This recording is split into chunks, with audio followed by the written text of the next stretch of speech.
Hi guys, it's me Jelena, your Shakalang Alipin ng Salapi dito sa Saudi Arabia. So first video ko ngayon na naka-short hair ako na magkukwento ako sa inyo.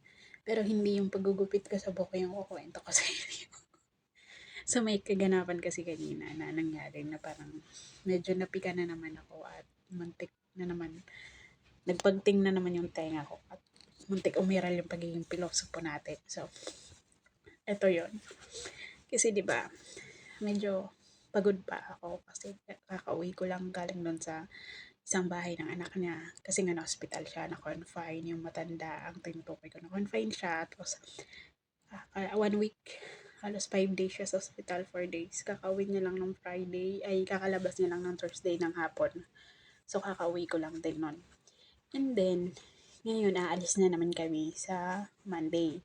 Dapat ngayon pero hindi natuloy kasi nga nakiusap ako na pahinga muna kasi medyo napagod ako dun sa pinaglinisan ko kasi sobrang laki ng bahay nun at sobrang dumi talaga at makalat, so kailangan deep cleaning ang ginawa ko at sumakit talaga yung mga kasukasuan ko at yung balikat ko. Ito hindi ko siya may angat ng ganyan, sumakit yung mga braso ko kasi nagwalis ako sa labas ng bahay niya, ay may mga fake grass.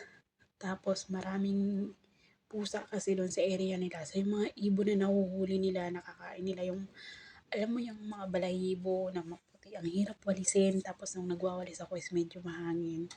At wala akong choice kundi tapusin yun at gawin. Kahit ganun yung weather kasi may ibang part pa ng bahay na kailangan ko pang linisin. At yun nga, kailangan matapos kaysa dumami yung utos niya bago ako makauwi. So, medyo na-stretch yung katawan ko doon ng sobra kasi ilang linggo na din ako dito lalo sa bahay kasi walang mga bisita, tapos may pasok. So, parang kami na lang palagi at wala na masyadong linisin kasi nasagad ko na nung pagka-uwi ko galing ng Pinas. So, alam mo yun, nabigla ata yung katawan ko. So, medyo hanggang ngayon masakit pa yung mga kasukasuan ko. Okay, ang dami ko na sinabi. So, balik na tayo dun sa topic. Haba ng kwento, no? Haba ng intro. So, ito na. Ayun na nga. Kasi alis kami, inuunti-unti ko na yung mga dadalhin, ganyan-ganyan. Tapos, yun lang yung ginawa ko. Tapos, linis kaunti dito sa bahay. And then, kanina, nandito kasi yung anak niya, nag-uwian sila nung lumabas siya sa hospital. Tapos, yung bunsong lalaki nandito. At yung bunsong lalaki, tsaka ako, parang nakaka-relate ako sa kanya sa hindi pagsusuot ng tsinelas. Kasi, ako, kahit may tsinelas, kahit nagkakakalyo na yung paa ko, kakalakad, mas bet ko talaga magpaa. Hindi ko alam kung bakit, siguro kasi laking bundok. Pero siya, madami siyang tsinelas, madami din siyang tsinelas. May isang cabinet to na may tsinelas, may sapatos. Halos every uwi niya dito may bago siyang tsinelas. Pero hindi siya nagchichinelas dito sa loob ng bahay. Laging nakayapak yun. Parang ako lang, kahit anong pokpok nila na magchinelas ka doon. Parang hindi ako komportable ng nakatsinelas pag nagtatrabaho, lalo na pag yung magwawalis, magmamap, parang mas gusto kong nakayapak. Kasi gusto ko, nararamdaman ko kung may dumi pa ba yung sahig o may buhangan pa ba, ganon. Tsaka, komportable ako kasi yung lamig ng tiles. Yun, kahit nakakasakit siya sa paa. Minsan mas bet ko talaga, nagchichinelas lang ako pag ramdam ko na yung sakit ng paa ko. So, ganon. So, ganon din siya. Mahilig siya magpaa. Tapos kanina, di ba taglamig? So, medyo may sakit siya. Pauli-uli siya ng kapaa. So, napuna na naman siya ng nanay niya. Yung nanay niya nasa sala, nagbabasa ng Quran. Tapos ako, tinawag niya ako. Sabi niya, may tsinelas kasi ako na extra sa labas pag pupunta ako sa may buhangin, ganyan. Yun yung sinusuot ko. So sabi niya, di ba may extrang tsinelas doon sa may area mo? Kunin mo nga, hugasan mo, dali mo dito. Ibigay daw doon sa bunso niyang anak para gamitin. Pero sabi sa isip ko, bakit yun? Ang dami niyang tsinelas. So, hindi ko na tinanong. So, ginawa ko na lang yung inutos niya. Wala naman siyang sinabi na tuyuin bago dalhin doon. Or patuyuin muna, no?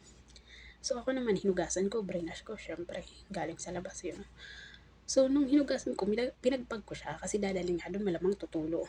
So, pinakapagpag ko siya. Pero, nandun pa yung bakat ng tubig kasi nga, hinugasan.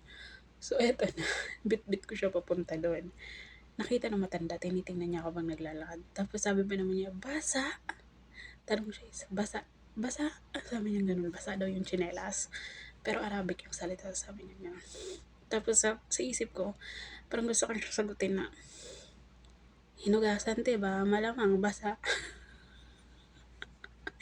Yung, alam mo yung biglang pumitik na naman yung pagiging pilosopo ko. Pero isip ko, kakalabas lang nito sa ospital. Kakalabas lang ng ospital, baka bumalik nang wala sa oras. So, so, medyo, self-calma. Medyo ganun muna tayo. Tapos sabi ko na lang, tapos tinignan ko na lang siya na parang, ha? Parang may pagtataka. Tapos, parang sa isip ko, natural, hinugasan. Malamang basa. Ano ba na-expect mo? May hinugasan bang extra tuyo? Wala namang air dryer dyan para matuyo agad yan. Wala pang 5 minutes. Malamang basa pa yan. Hindi ko na lang siya pinansin. Dire-diretso na lang ako. Tapos nilagay ko na lang doon sa nung kwarto ng binata. Tapos pagbalik ko, di ko siya pinansin. Alam mo yung minsan talaga, pipitikin ka talaga ng nila eh.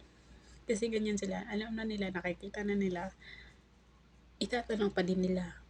Or may sasabihin pa rin sila about that. So parang ako, natigilan talaga ako kanina. Munti ko talaga siyang sagutin. Kasi pag ako ganun, sumasagot talaga ako. Minsan, alam niyo yun. Minsan talaga ganun ako direkta. Hindi ko na, oo nga, promise. Kaya ako minsan napapagalitan din dati, lalo na dati sa employer. Kasi sinasagot ko nga, kasi parang ayoko nung, nakita mong basa, di ba? Magtatanong ka pa. Parang, na, pero syempre, naisip ko, wag na lang, baka bumalik to sa ospital nang wala sa oras. Ang hirap intindihin. So, hindi ko na lang siya inintindi. Bumalik na lang ako sa kusina nang walang kaimik-imik. Pero yung isip ko, nagpapatawa ba to? So, yun lang naman. Ang haba ng kwento ko.